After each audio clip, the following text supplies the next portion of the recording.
Fala pessoal, bom dia, professor Max aqui com vocês. Um abraço, em especial a todos vocês, alunos do terceiro ano.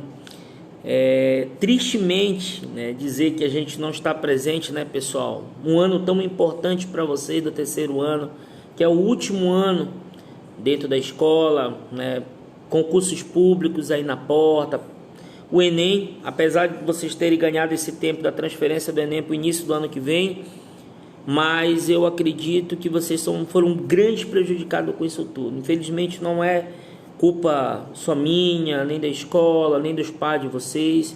Infelizmente foi que eu posso dizer, essa fatalidade internacional, mundial, que o mundo não estava preparado, que foi justamente o coronavírus, que mexeu com a estrutura das famílias, do psicológico, de todos nós. Então eu estou aqui hoje nessa primeira aula do nosso retorno do segundo bimestre, como eu falei para vocês, no dia 30 de junho. As aulas elas encerram nesse primeiro momento aqui, no dia 30 de junho, e a gente vai para nossas férias em julho e a gente retorna em agosto, na primeira semana, com a continuação do segundo bimestre. E a gente está dando aqui continuação.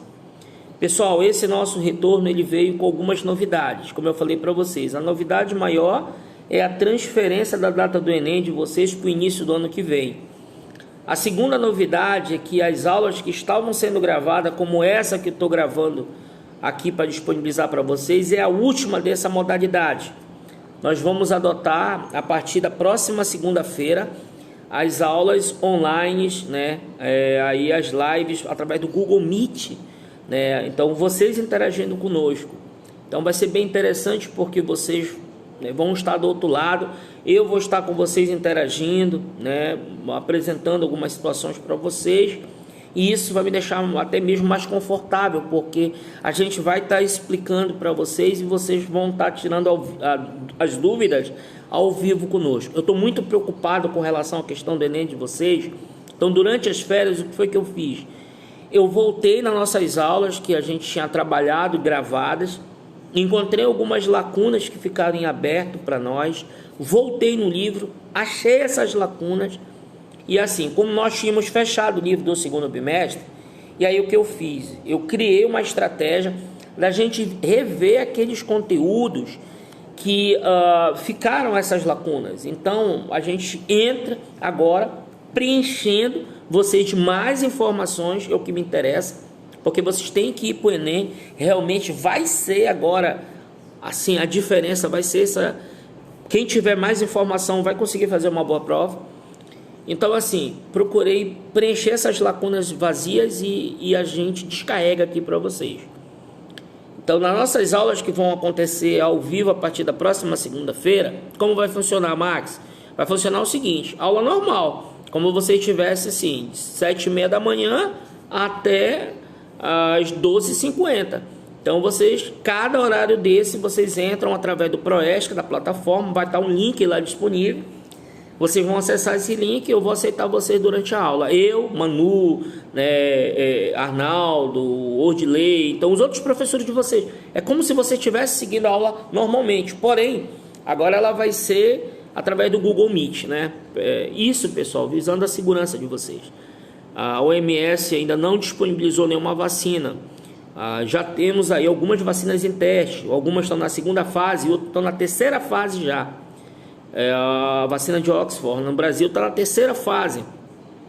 E a vacina chinesa está na segunda fase. Então a previsão de uma vacina, já sendo bem pessimista, só ano que vem. Então possivelmente, meus amigos, eu acredito que é um ano perdido. Eu fiz uma projeção para setembro, não sei se vocês se lembram, mas no início, eu não sou especialista em pandemia, mas eu fui estudar a pandemia. Desse nível, já tivemos pandemia até piores no mundo, que passaram assim as civilizações para se restabelecer, demoraram anos. A nosso favor agora nós temos a tecnologia, especialistas, cientistas. Então hoje nós estamos muito adiantados. A vacina de Oxford está na terceira fase já, ou seja, está sendo feito o teste em humanos, então já teve resultado positivo. Então isso que mais importa para nós. Então vacinação em massa para a população brasileira, ou acontece no final desse ano, em dezembro, aí eu sendo menos pessimista, ou somente ano que vem. Só que a gente ouviu os pais de vocês, e muitos pais realmente não querem o retorno, o regresso dos senhores aqui. Eu fui infectado e acometido pelo vírus, momentos terríveis, né? Foram aproximadamente 25 dias de muita angústia, medo, e eu não aconselho. Eu sei que muitos de vocês que estão assistindo esse vídeo já pegaram, outros não, e eu não te aconselho. É algo assim que dá medo. Tive muito medo, sofri muito, infectei minha família, né? E vocês sabem que eu sou diabético, sou do grupo de risco, eu fiquei com muito medo, mas graças a Deus eu consegui vencer. Então foi um momento assim de muita angústia, que realmente eu pensei que iria morrer, e tentei até recorrer para tubo de oxigênio, coisas assim desse nível, que eu estava sentindo muito problema. Mas graças a Deus, através das medicações, amigos médicos que eu tenho, que fizeram o meu acompanhamento, na verdade, assim, o restabelecimento da minha saúde foi em 25 dias. Perdi alguns amigos, né? Inclusive professores, amigos enfermeiros que estavam na linha de frente do Covid. Tivemos baixa perderam essa luta, essa batalha para esse vírus. Então, pela segurança de vocês, eu peço realmente, quem não pegou, se proteja o máximo possível. Não saiam de casa realmente. Se sair, saiam por necessidade. Tome todos e cuidem de vocês. Use todos os protocolos de higiene, máscara, protetor facial.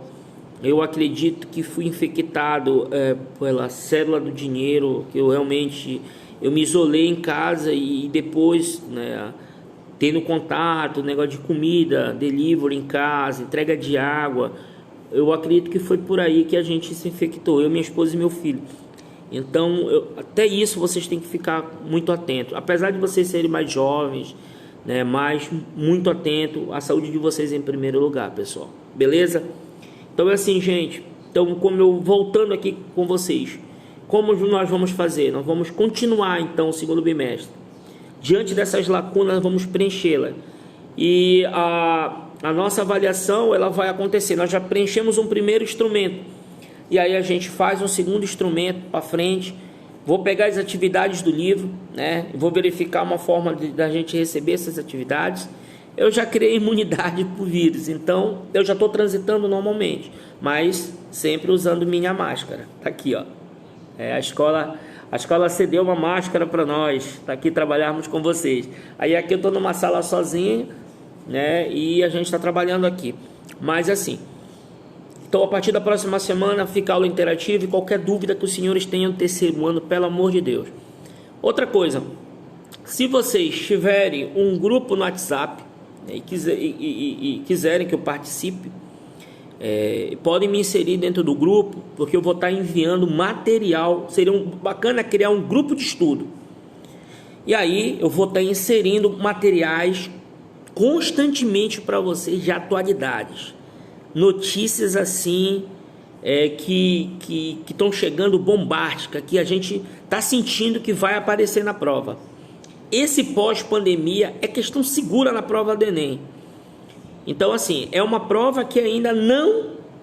As questões estão sendo alimentadas no banco de dados. Como houve uma mudança, a tendência é que até ali, meados de outubro, essa prova já esteja ali em fase de acabamento, né? Seleção das questões. Em novembro, revisão da prova. E em dezembro, impressão da prova. Então, eu acredito que ainda está muito aberto para o Enem. As questões não foram definidas ainda, sem sombra de dúvida, não foram definidas, porque nós estamos ainda no mês de agosto. Então, nós temos aí setembro e outubro para esse catalogação de questões, esse banco de dados. E a partir de novembro, começa a revisão dessa prova, né? E aí, dezembro, impressão da prova, para aí os mais de 5 milhões de inscritos no Enem. E eu tenho certeza que uma vaga dessa será sua. Beleza? Então, dando início aqui à nossa aula, foram quase 10 minutos de bate-papo aqui. Então, a aula de hoje, ela vai voltar ao o primeiro conteúdo do segundo bimestre, que é esse aqui, ó. Geografia dos fluxos e globalização. conteúdo certíssimo na tua prova em janeiro, né? Conteúdo que deve aparecer na tua prova do Enem, de cara aí. Pessoal, o que é geografia dos fluxos? Precisa saber. Existem dois tipos de geografia, fluxos e fixos. Vou começar aqui logo pelos fixos. Geografia dos fixos na verdade, são as corporações, indústrias, bancos, supermercados, né? São as redes que estão ali fixas e elas geram fluxos que são movimentos. Olha só. Então, a compra, venda, comunicação, financeiro, isso é fluxo. O estabelecimento em si é fixo. Então, geografia dos fixos é o que trabalha esses bens ali, estáticos. E geografia do fluxo é a geografia que trabalha a movimentação. Pode ser de cargas, pessoas, bens, consumos. Tudo que se movimenta na rede é fluxo. Tudo que gera esse fluxo é fixo. Um banco por si só ele funciona? Claro que não. Então o banco ele é fixo. Ele gera o quê? Riqueza. Essa movimentação bancária é fluxo. Falou em movimentação é fluxo. Beleza? E o que é a globalização? Na verdade, assim, o termo globalização, eu vou tentar aqui ser o mais didático contigo possível. Existem vários conceitos de globalização. Existem várias lacunas incógnitas sobre o surgimento da globalização. Alguns defendem que a globalização ela surgiu lá durante o período das grandes navegações. Eu já citei isso aqui. Lá por volta de 1492 ali, com a movimentação, né, de pessoas, já tinha certa tecnologia, deslocamento, ali surgiria a globalização.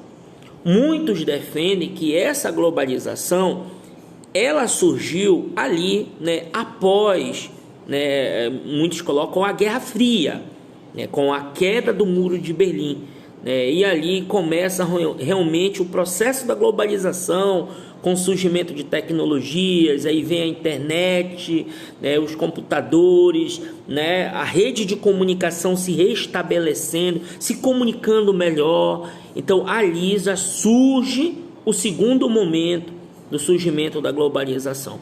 Então assim, são conteúdos que a gente, né, deixa aí, os cientistas eles colocam isso, né, os especialistas, que esse conceito de globalização ele é universal, né? Manuel Castells diz que a globalização no conceito é a evolução tecnológica dos meios de comunicação, tá bom? Então essa evolução tecnológica dos meios de comunicação é justamente isso, né? O processo, né, que surge o processo de globalização.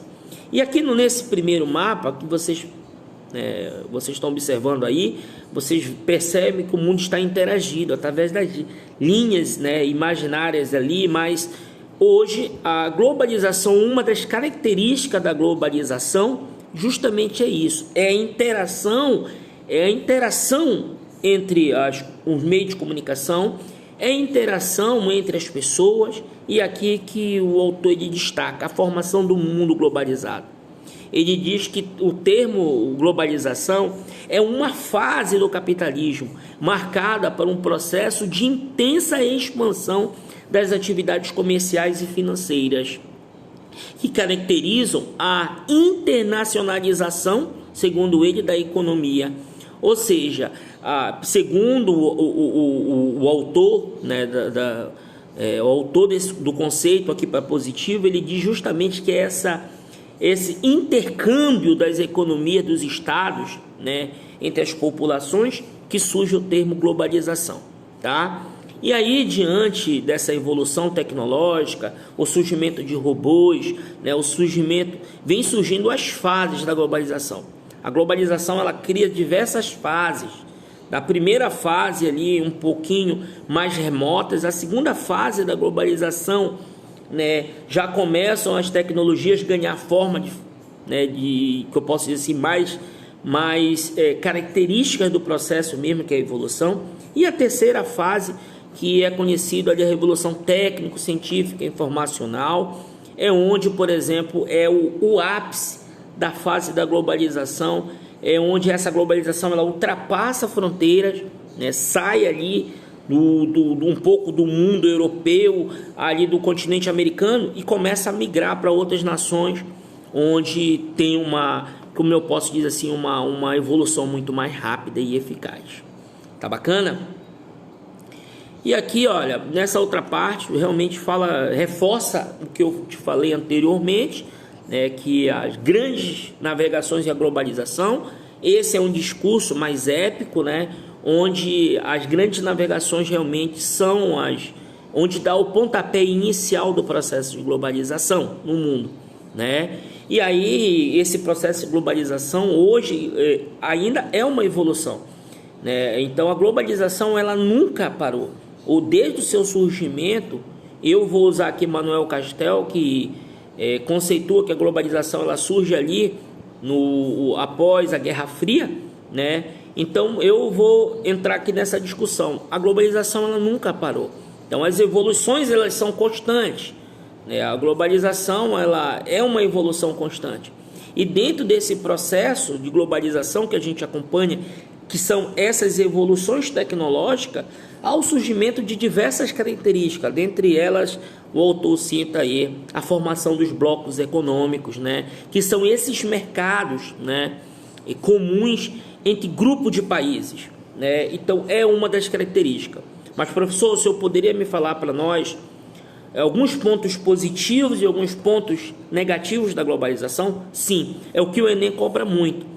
Pontos negativos da globalização hoje é justamente isso, a exclusão social, né? Países que não conseguiram acompanhar essa evolução tecnológica, eles criaram para si uma barreira, a exclusão social. Potência como os Estados Unidos hoje, quando ele impõe esse processo, quando ele impõe a sua economia diante de outros países, eles fazem com que esses países menores fiquem submissos a eles. Então isso é uma imposição econômica que gera um dano social, porque esses países que poderiam estar investindo dentro do seu próprio território têm compromisso econômico com grandes nações. Então esse é um problema que também atinge alguns países, que a gente chama aí um processo exclusivo. Então a globalização ela gera essa exclusão social e econômica. Um outro ponto negativo da globalização é justamente a imposição cultural. Países, de novo, como os Estados Unidos, como até mesmo hoje a gente acompanha a China, eles impõem as suas culturas diante de outros países até menores.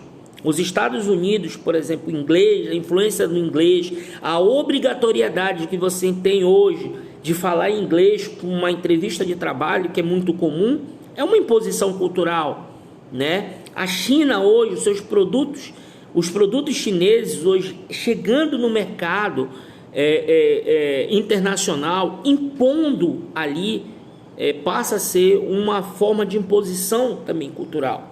Hoje marcas chinesas como a Xiaomi, a Huawei, a Lenovo, que invadiram os mercados internacionais, hoje fazem com que as pessoas se adaptem a essas culturas, de comprar esses produtos. A Apple, né, quando você escolhe ter um iPhone, você está fazendo a escolha por um produto internacional. Então isso é uma imposição também, tanto da cultura, quando você usa uma camisa internacional, uma calça jeans, né, que o jeans é criação americana.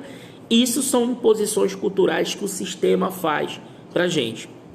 Professor, pontos positivos da globalização. Eu te darei 2 aqui negativos. A questão da supremacia social e econômica e a questão cultural. Na verdade, 3 pontos aqui para ti. E, professor, pontos positivos da globalização. Alguns pontos positivos aqui. Entre eles, o avanço da tecnologia. Eu acredito que a globalização trouxe isso de bom para nós, né? Além de ter esses pontos negativos, né, da imposição cultural, social e econômica, a globalização faz com que os meios de comunicação, né, eles evoluam. Hoje nós temos as redes sociais, que, ao meu ver, é a grande sensação do momento. Então, isso é uma evolução tecnológica dos meios de comunicação, né? Então, hoje, esse é um ponto positivo. O avanço da tecnologia, principalmente nos meios de comunicação. Outro ponto positivo é o avanço da medicina. E a gente está acompanhando agora, durante a pandemia, quando a gente vê nações do mundo se mobilizando para criar uma vacina de combate ao coronavírus. Isso é uma coisa que a globalização traz de importante para nós. É um ponto muito positivo. O avanço da medicina. Esse avanço já era identificado lá atrás, na Primeira, na Segunda Guerra Mundial e na Guerra Fria, né? Porém, também, além desse avanço, né, na área da tecnologia, avanço na área medicinal, um outro ponto positivo da globalização é a interação entre os povos. A pandemia mostrou muito isso. Hoje a gente interagiu muito mais. A gente foi buscar conhecimento. Então, essa busca pelo conhecimento, essa interação entre a sociedade, isso, sem sombra de dúvida, é um dos pontos mais positivos que a globalização trouxe para nós durante esse processo da pandemia. Tá bacana? Então, essas são algumas lacunas que a gente está preenchendo aqui para vocês, expondo para vocês, colocando para vocês coisas interessantes do nosso dia a dia, que é a globalização, e eu acredito que eu deixei isso um pouco vago lá atrás para a gente debater.